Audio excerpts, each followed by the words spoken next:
Good evening and welcome to East Hampton Public Schools School Committee meeting of January 22nd.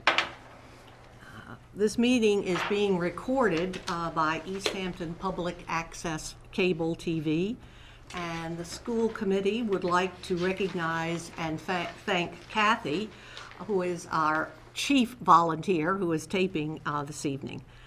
If you are interested in participating or helping to tape city government meetings, please contact Kathy at 413-203-1360, and you will be welcome. Superintendent Follinsby. Okay. I have a few announcements this evening. The next school committee meetings are February 12th with a budget work session at 6 p.m., March 12th and 26th, 2013. There is no school on Monday, January 28th, due to Teacher Professional Development Day and semester change. There's a half day of school on Tuesday, February 5th, due to Teacher Professional Development Day. The East Hampton High School Drama Club will be presenting How to Succeed in Business Without Even Trying, February 7th through 10th. Tickets are now on sale. There is no school February 18th to the 22nd due to President's Day and winter break. There are half days of school on Thursday and Friday, March 7th and 8th due to parent-teacher conferences. There's a half day of school on Friday, March 29th due to Professional Development Day. There is no school April 15th through and including Monday, April 22nd due to spring break, Teacher Professional Development, and the East Hampton High School Move-In Day. An exciting day for all of us. Kindergarten registration night is Wednesday, March 6th at 6:30 p.m. Tours are scheduled for Monday, March 11th from 1 to 2:30, and Tuesday, March 12th from 9:30 to 11. Kindergarten screening is scheduled for Thursday and Friday, May 2nd and 3rd, 2013. Okay, thank you. LaDonna, do we have any correspondence? I just received one tonight. We were invited to attend the presentation of Human Impact Research Projects tomorrow evening at 5:30 in the Little Theater at East Hampton High School. A group of honors biology students will demonstrate their understanding of a complete year of biology course content by displaying and presenting projects based on research on the biological impact humans are having on this planet and themselves, as well as living organisms. All right. If you can make that, sounds good. Okay. Thank you, LaDonna. Is there anyone that I entertain a motion to accept and thank for our gifts? Sure. Move that we accept with gratitude and appreciation donation of executive desk chairs and a hutch for the administrative offices from East Hampton Savings Bank. Okay. Second. All those in favor? Aye. Aye. Thank you. We now entertain public speak time. If there is anyone here tonight that would like to speak on an issue that is not part of our agenda, feel free to do so at this time. I see no rushing to the podium. So we'll have to change our agenda just a bit because of other engagements that people have. So at this time, we're going to move from the discussion area down to the superintendent's report to cover two particular situations, right? That's right. Superintendent? That's right. I'm going to ask Andy Paquette, our business management consultant, to do a budget update and also to lead us in a discussion of warrant approvals. So, Andy? Yes, thank you for indulging my scheduling conflict. Believe me, I would rather stay here than where it is that I'm going. In your packets was a December 31st update, and as I reported at the workshop session, we've had this is the beginning of a period where we really tighten up on our projections for end of year, how things are looking for this current fiscal year, and if you look at the last page of the local appropriation spending, we're looking at with some freeing up, if you will, some easing of pressure due to some of the grant program spending, and specifically the 94-142-240 grant. We'll be able to return, if you will, or use less of our school choice to the tune of about $211,000. So that is good news, and I'm very comfortable with that being used for offsetting FY14 budget deliberations as we are beginning that. But I can answer any questions you may have regarding what was in your packet for December 31st. Any questions? I don't think we have any more questions now, Andy, since we did have a meeting prior to this, an executive session. I will say, the next meeting that we have, I will be bringing an update on food service, but I can tell you now that it is running according to budget that was great.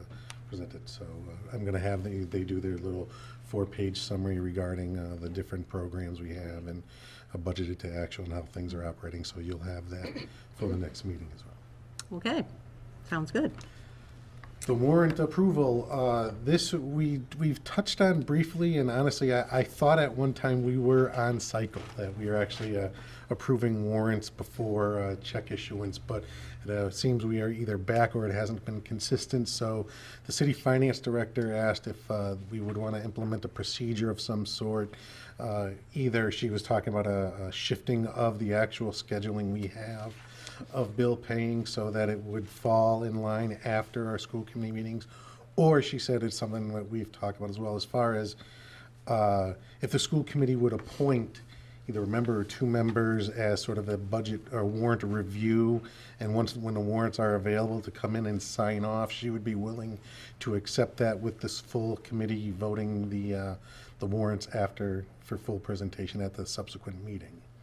So that would be my recommendation. It's done I know the outside auditors here in our other districts where they are the auditors, they authorize, they don't have a problem with that if that process is used by this committee. You know, when district has one individual on the school committee that comes in and signs warrants if it's an off week, and then at the subsequent school committee meeting, they're approved by the full committee. And I have no problem doing that, I just need to know when to come in. Sure. I've just been waiting for somebody to contact Oh, me, yeah. nobody No. ever has. so- Honestly, and it was because, as I said, at one time when I was, looking at it, it seemed like we were on track, but it hasn't been consistent, so that's why we're here. Mayor?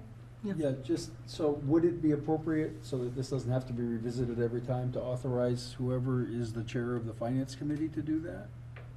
And we need That one other works person, now, right? and Yes.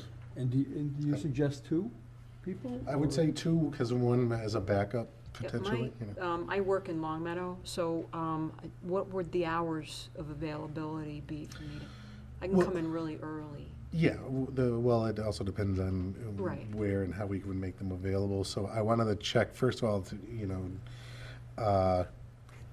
there'd be we have a window, I'd say, there'd be several days where we would Okay. have a warrant ready for approval and review, so we could make it, so Because that I it don't would mind work being the around second person someone's unless schedule.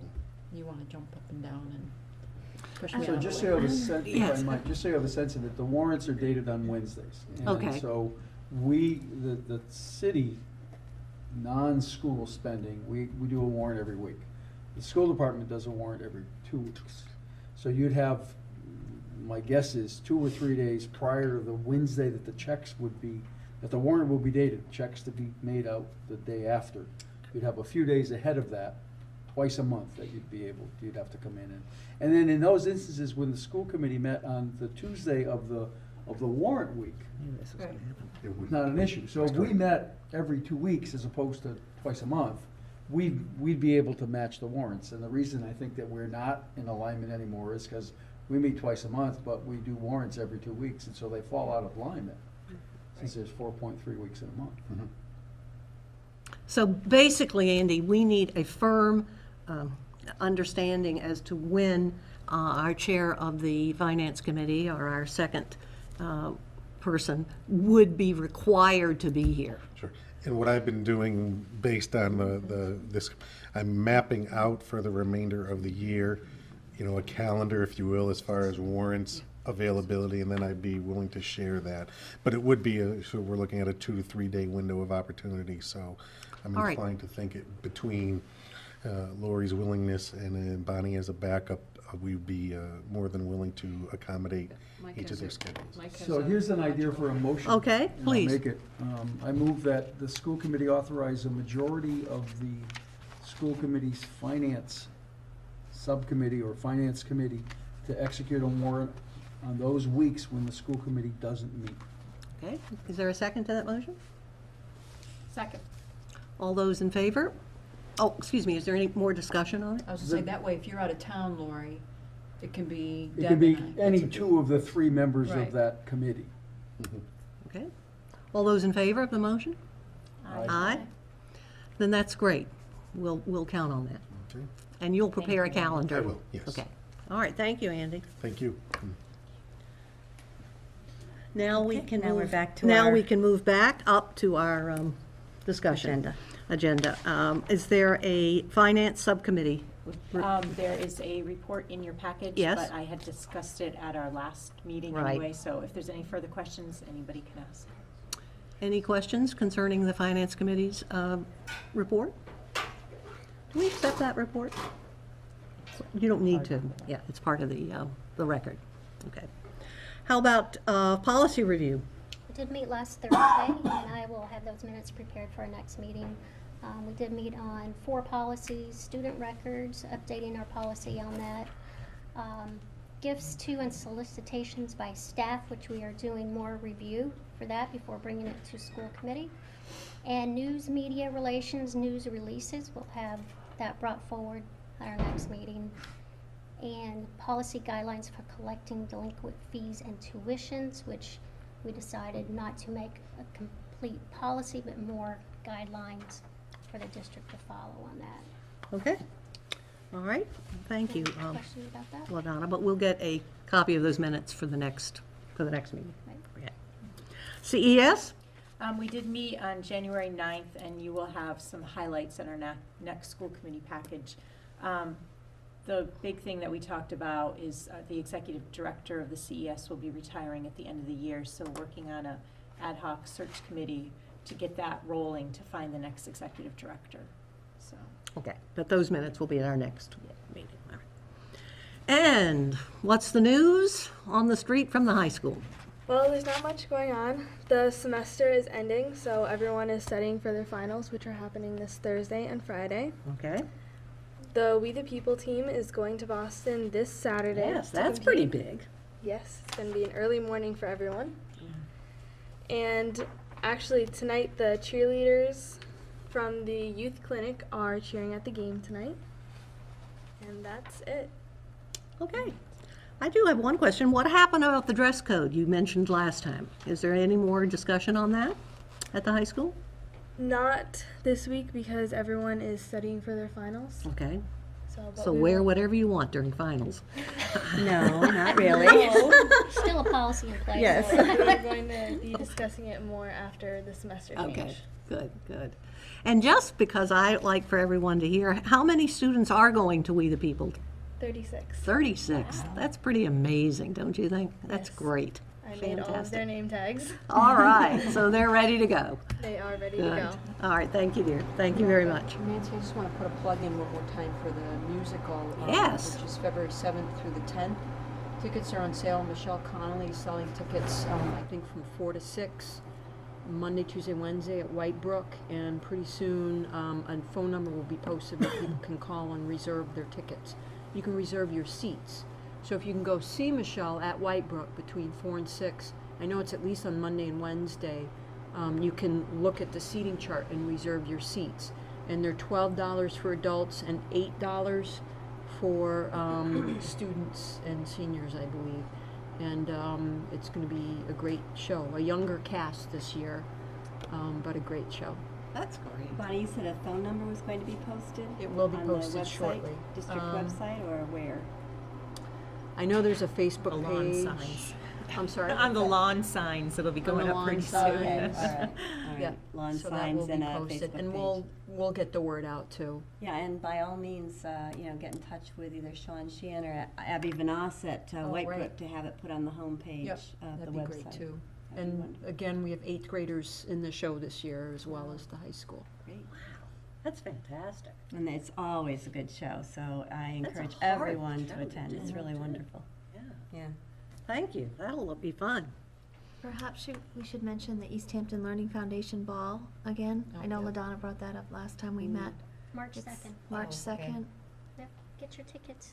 And LaDonna, how do we suggest to people, how do they go about getting tickets? Maybe Lori has a better, do you have There's several people you can I was contact. gonna say, there's like 3 people, I think, aren't they? And I yeah. apologize, I don't have their know them. number. You might Numbers. go to the chamber and ask them. They have a website They have too, a right? website. Oh, And they've sent out They flyers, I did. know. They've sent out Right. mailings and flyers, but I was just uh, thinking for those that might not be aware, it's a great event. we could, Good question. Fundraiser for different programs and special happenings for the schools in East Hampton. we could get that put on the website as well. Okay. Any other areas of discussion that we need? Yes, actually. Before, oh, I'm sorry, go ahead. Before we Nancy. go to the my report. Yes, yes. Yes, just one other area. I think Sue Colby made each of you a little packet about a professional development opportunity that's come my way, but for which I need your approval. Well, actually, it came my way, and then I talked to Sue, and I wanted to make sure that, we did everything the proper way. This is a professional development opportunity in Colorado. It's a superintendent's association, and it's by invitation only. My name was recommended by the superintendent in West Springfield, who attended this professional development opportunity last year, and was asked to suggest, I guess, 2 other superintendents who he thought would benefit from the program and also be active, engaged contributors to the program. It's an all-expense-paid trip. The travel and the housing and meals are all paid for by this organization. There are 65 superintendents who were invited, so I was one of 65. I'm not positive that I'm going to be able to go because it is time away, but I did want to ask for your approval. There would be no expense to the district at all, but ask of your approval to attend this event. Do you need a vote? Sue says yes. I think we need a motion on that. Move to approve the out-of-district professional development meeting sponsored by the, and paid for by the, find that page. District Administration Leadership Institute for Nancy. On Sec- March 2021 to 22, sorry. Second. All those in favor? Aye. Aye. We encourage you, Nancy. Yes. Thank you. Hope you do job. go. Thank you, appreciate that. Absolutely, that's an opportunity. And an honor. Yes. Yes. I felt so. Thank you, appreciate it. Okay, now my report. Now, your report. So I'm very pleased to invite Heather Warner to come to the podium. Heather is going to give us a presentation on some of the things that Spiffy and the East Hampton Task Force are doing. She's asked if she could come in, and they're always doing some wonderful things in our district. So Heather, without any further ado, I'm going to turn it over to you to Okay, thanks. share with us. And I'm noticing that I'm not up on the screen here, which is fine. Mostly this is for me and my notes, but if. Oh, we can I get don't you know up if- on the screen. Is it? No, I think it's probably a key. Kathy? Are you able to help us with the PowerPoint? Kathy? Are you able to help us get the PowerPoint? I mean, I have F8, but it's not, Do the function and F8 at the same Yeah. time. see? There you go. Thank you. Thank you. Thank you. Okay, so, well, thank you for having me up here. I was here about a year ago doing a presentation about some of the data that was collected through the Prevention Needs Assessment Survey in 2011. And one of the things I'm going to talk about tonight is, we're getting ready to do the data collection for 2013. So But I wanted to also just take the opportunity to give you a little bit more information about the East Hampton Prevention Task Force, which has been around now for about 3 years. And we are basically bringing people together to prevent teen alcohol and drug use and create a local culture where people are supported in making healthy choices, where young people are supported. We, survey the community, survey teens, identify the strengths and needs of the community, and we have an action plan. We're working on a lot of projects. Oh my goodness, they're all coming in separately here. So the East Hampton Prevention Task Force is a task force of the Spiffy Coalition right now. We receive funding from Drug Free Communities and from the Bureau of Substance Abuse Services, and we're more recently getting food and fitness funding with obesity prevention, and now I'm going backwards, okay. And so over the past 10 years, we've had this Drug Free Communities funding, and now we're sort of sunsetting, I guess they call it, where that funding's running out. And so one of the things that we've been looking at as a coalition is, where we want to go from here. And one of the things that we've sort of been looking at is the idea of providing technical assistance to other communities and developing coalitions in other communities. So one of the things that we did 3 years ago was we helped Northampton to apply for their own Drug-Free Communities grant, and they were awarded that grant. So now they receive $125,000 a year for the next 10 years to do drug and alcohol prevention in Northampton. So where they were a task force of the Spiffy Coalition, they've now broken off and they're their own coalition. We've also, last year, assisted South Hadley in applying for a Drug-Free Communities grant, which they did not get awarded, but it got very high ratings, and we're resubmitting it again this year. So then we will also this year be working with Shirley Gilfeather and Nancy Follansby and other principals and staff and students at East Hampton School District to apply for a Drug-Free Communities grant here. So we're very hopeful about it, that's due in March, so we have a lot of writing to do between now and then, and data gathering, and again, that would bring $125,000 per year for the next 10 years to East Hampton School Department. And even though it's a grant that's held by the school department, it's a community-wide grant. So the intention isn't just that the money goes into school activities or school strategies, but is throughout the community, a lot like what we've been doing and some of the examples that I'll give here. Also, the grant, and I did put, give in your little packet, a little handout about some of the things about the grant, if for anyone that's interested, but it really focuses more on environmental strategies and whole population strategies. And so I think the good example of that is this Parent Social Norms campaign that we've been doing, where you're, targeting the whole population and not sort of like high-risk teens, but really all teens in the school to reduce and delay substance use. So with the Prevention Needs Assessment Survey, we actually have administered this in 2007, 2009, and 2011 in East Hampton, and now 2013. So we're going to have, I think, some pretty good trend data this after 2013. We survey every single student in grades 8th, 10th, and 12th who are in school that day. And we feel like it's a pretty good survey. This year we have some added questions that we're just now nailing down. They're going to get sent off tomorrow. We'll be doing presentations to the faculty. We find that it's really good to get their buy-in on the day of the surveying so they know what's going on and why we're doing this. The survey includes questions on alcohol and drug use, past 30-day use of all kinds of different drugs and so on. It also looks at students' attachment to school, family, neighborhood, opportunities for social involvement in the community and in school, family climate, school climate, and parent attitudes about alcohol, tobacco, and other drugs. So some of the information we can gather, oops, I don't know why I have, maybe if I do that, it'll, woo.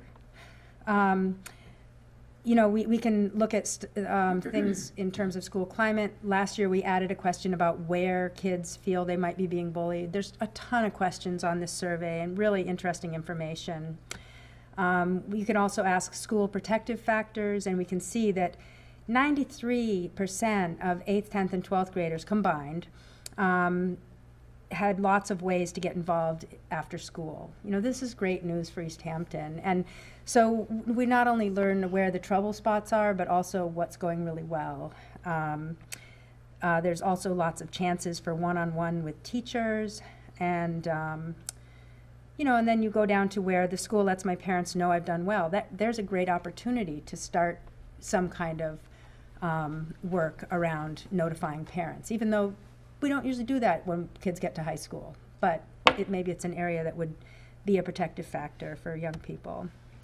So the same thing with family. We can look at, you know, brothers and sisters who drink, whether students think their parents think it's wrong for them to drink. Parents know where I am and with whom. So these are the kind of questions that we're asking and the information we can get. We're actually adding some questions this year. We're taking a bigger look at marijuana and questions. So similarly, where we ask students if they drink or have driven with someone else who's under the influence of alcohol, we're now going to ask that for marijuana. We're going to ask, where do kids get marijuana and where are they using it? What are some of the consequences? The Bach-Harrison actually added some consequences for drinking questions to their survey. And so we tagged onto that and added some consequences for using marijuana. So do they notice there's a cough? Do they notice that they're not doing well on tests at school, or, you know, as a result of using? So connecting those things and asking students if they can make those connections. We're also adding questions on energy drinks and caffeine, some food and fitness questions. There's some increased prescription drug questions, like parent attitudes about prescription drugs and where they're getting prescription drugs, and that kind of, how much do they think misusing prescription drugs is harmful. And then we're also asking some questions this year about healthy and unhealthy relationships. Does the person you're with tell you what you can and cannot wear, who you can and cannot be with, those kind of things. So all kinds of questions. And then we take that data, and that's actually what builds the strategic plan for the East Hampton Prevention Task Force. And based on the 2009 and 11 data, we had 4 areas that we were working on, which was youth recognition, parent education, policies and regulations, and then involving the business community was kind of an ad hoc strategy. So under these categories, so for youth recognition, last year we offered $2,000 in mini grants for projects throughout the community that were doing things that recognized the good efforts of young people. This year we scaled back. We're only offering 2 grants of $250, but they're still available. They're a rolling grant, so anybody can apply that's a nonprofit or school or faith-based community. And it isn't to create a new program, but simply to reward young people who are involved in something that's already going on. We also have been having a lot of partnership with the SAD program and at the high school, and they're an amazing group of kids, and Nancy has been just so great to work with. Nancy Dunn, sorry, and Nancy Follinsby, but Nancy All Dunn the has Nancy's been, are great to work with. yeah, she's just spot on with her strategies that she's doing with the young people there. Really good public health work that the young people are doing. Also, youth and parent education. Many of you have probably seen the Parent Social Norms campaign. The last message, which is the top one on your folder, which is the bears, the white bears, is the last message to go up on this parent campaign. If we're funded again through the Drug-Free Communities, then we'll resume those campaigns and some evaluation around them in September. And we also had a really successful town hall meeting in October with about 80 attendees, and the DA's office came and talked about social host liability, and the young people talked about the projects they were working on, and there was a family therapist who gave tips and ideas and things for parents to think about.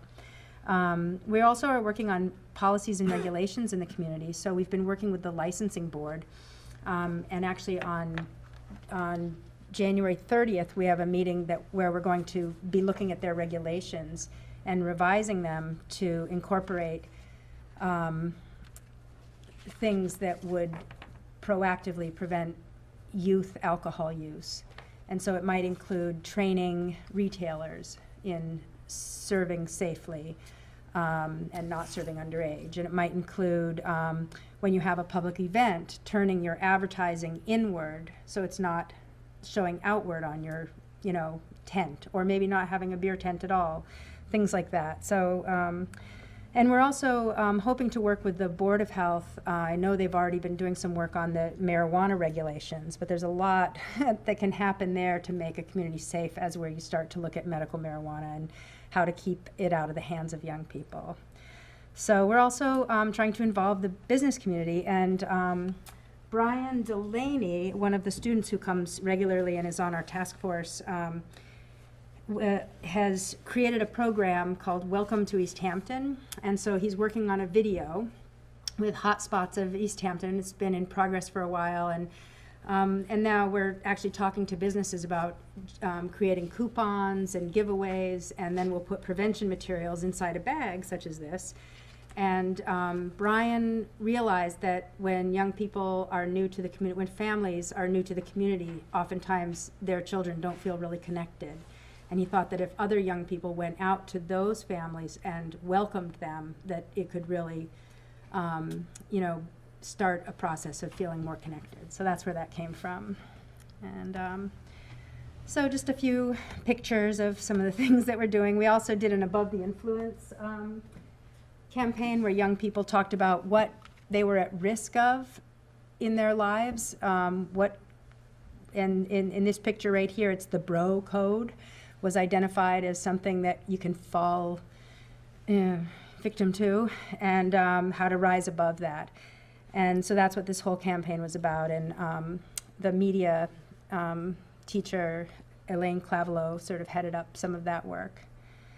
And we also do compliance checks of the alcohol establishments in East Hampton, and make sure that they're not selling to underage youth, and we work with the police on that. And we also work with the police to do Sticker Shock, which is just a voluntary program where the package stores let us go in and sticker all their alcohol saying don't sell to anyone under 21, and the young people help us with that from East Hampton, the SAD group. So basically, a couple things. This is the last slide, and just to say, we're really hoping to increase membership in the task force. It goes up and down, but we're a really good, solid core group. But we also, especially as we are applying for these DFC grants and other grants, we're looking at a Rite Aid grant and a couple others for East Hampton too. It really helps to show that we have all the different sectors at the at the table. So we usually have the police there, the schools there, parents there, youth.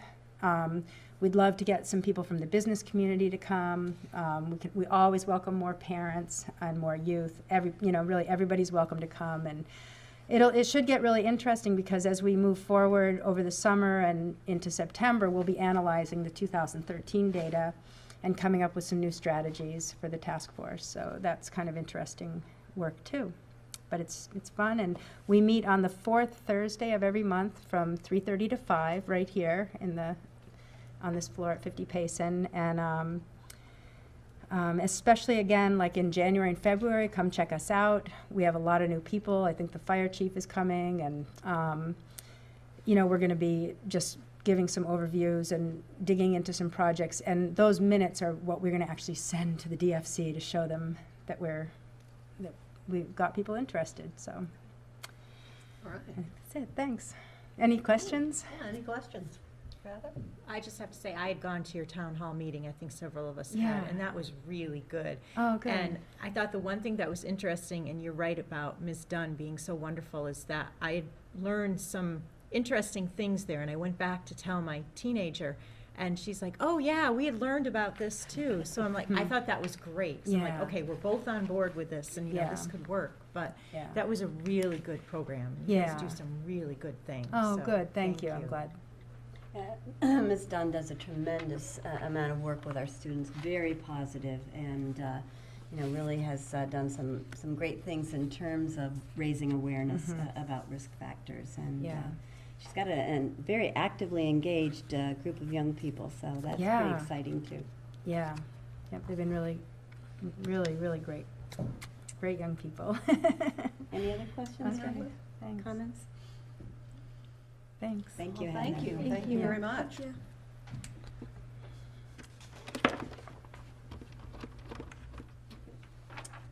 Right. Okay.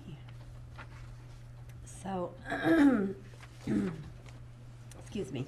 Next on our agenda is I wanted to just give you a brief update on our last Crisis Safety Committee meeting because it was a very important one. We met December 17th, the Monday after the tragedy in Newtown. And members of the Crisis Safety Committee who came to our meeting and who come to most all of our meetings are the fire chief, our school resource officer, all the administrators were at the meeting, and our maintenance director. And the purpose of the meeting was to discuss you know, what we might have learned from the tragedy that occurred in Newtown and implications for our district, and to create an action plan to assess, you know, where we currently are and some new initiatives that we may want to put into place for security in our schools. Now, the reassuring news is that the fire chief and the chief of police and our school resource officer all reiterated how well prepared we are in our district, and that we have very good security measures in place, very good training, and very good practicing of procedures.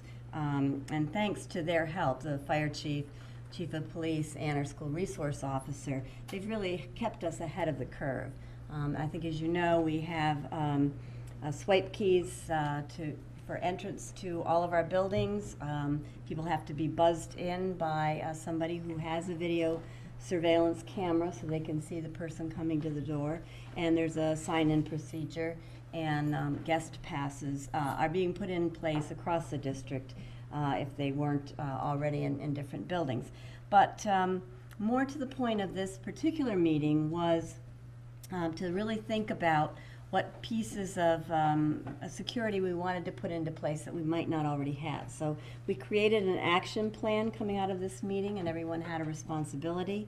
We are going to meet again next week to review what we found out in the assessment that was done by members of the committee, and then think about the next steps that we need to take to put into place any other improvements in security features in our facilities and in our schools. So I will report out again after we have our next committee meeting on the results of the action plan. All right. Any questions for Nancy? Okay, thanks. Thank you very much. I believe that's it. I do. I think it's back to you now. Before I go, I just wanted to mention that I did bring a few T-shirts if anybody's interested. Oh, right. thank you. Thank you. Takers? Yeah, absolutely. Yeah. Why don't- Should I just leave a stack here? Sure. Sure. And if we have any left over, we'll let you know. Okay, or you can give them to someone else that you think would like them. Okay, thank you so much, Thank Heather. you. We don't often get treats. I know, that was lovely. Are we allowed to accept? I think it's under $50. Yeah, Yes. you're safe. All right, I think that, thank you, Superintendent Follinsby. Do I hear a motion to accept the minutes from our meeting of January 8th? Motion to approve the minutes of the January 8, 2013 school committee meeting with the stipulation to hold executive session minutes until matters are resolved. Second. All those in favor? Aye. Aye. Minutes have been accepted and approved. Now, we have warrants. We do. Okay, here we go. Ready for this? Move to approve the school payroll dated January 24, 2013, in the amount of $454,267.30. Oh, I thought you wanted me to. Second. That's what. Oh, thank you, dear, thank you. There's a motion, took a second? Second. Okay, second. I have a motion and a second to approve the school board payroll dated January the 24th, 2013, in the amount of $454,267.30. All those in favor? Aye. Okay. Move to approve the accounts payable authorization for payment dated January 17, 2013, in the amount of $210,360.32. Second. I have a motion and a second to approve the accounts payable authorization for payment dated January 17th, 2013, in the amount of $210,360.32. All those in favor? Aye. All right, the warrants That's have it. been approved. Oh, Nancy, we have a request for a leave of absence. Can you speak to that? Yes, I certainly can. We have a request for maternity leave, which is granted by the contract for confinement, delivery, and recuperation, and a request pending a doctor's note to use family medical leave time to take a 12-week leave from current teaching position. As I say, this is pending a doctor's note saying that the person requesting this would need that 12 weeks of time. In addition, this employee is requesting an unpaid leave of absence during the following school year, 2013-2014, to care for her child, and wants to return to her position the following year. We have done this in the past. I recommend it. There is no negative impact on the school budget to do this, and I think it's in our best interest as a school district to approve this request. The chair entertains a motion. I move that we approve the family leave as. Actually, No. no, just the sorry. 1 year's The unpaid 1 year leave of absence. leave as requested. Second. Okay, it has been moved and seconded. Is there any further discussion on it? All those in favor? Aye. Opposed? The motion carried, and the request for 1 year leave of absence is granted. The chair entertains a motion. Move to adjourn. Second? All those in favor? Aye. Aye. Meeting is adjourned. Thank you.